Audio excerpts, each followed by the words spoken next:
আসসালামু আলাইকুম বন্ধুরা, সবাই কেমন আছেন? আশা করি সবাই ভালো আছেন। আমাদের পাবনা স্টেডিয়ামে সাতিয়া বনাম ঈশ্বরদীর একসাথে খেলা হচ্ছিল। দেখেন প্রচুর পরিমাণ লোক, আর নিচে যে ভিডিওটা দেখতেছেন এই ভিডিওতে গোল কি আহত হয়ে গেছে, গুরুতর আহত, তার পাও নাকি ভেঙে গেছে একবারে। এটা হচ্ছে সাতিয়ার গোলকি।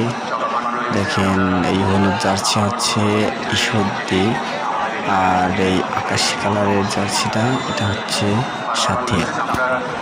বাঘের সিংহ লড়াই চলছিল সেদিনকে, আর দেখার লোক আসছিল লক্ষ লক্ষ লোক, আমিও গিয়েছিলাম। তো খেলাটা আসলে অনেক জমজমাট বেঁধে গেছিল।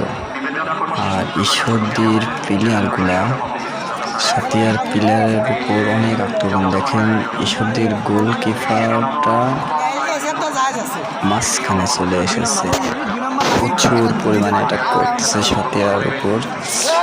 সেই মধ্যেও হঠাৎ করে বল টেনে এনে গোলকির মুখে মারে, তারপরে যাই হোক পায়ে লাগে কিভাবে পাও ভেঙে যায়। আপনারা দেখতেছেন ভিডিওটা। এই যে এই গোলকি ভাইটার গুরুতর আহত হয়েছে, এখন ইনি খেলতেছে, কিন্তু ওই ভিডিওটাতে তার পাওটা ভেঙে গেছে একদম।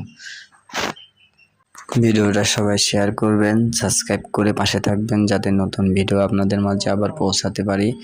আমি নতুন একজন ইউটিউব পেজ খুলেছি, আপনাদের মতোই আমি সফল হতে চাই ইনশাআল্লাহ।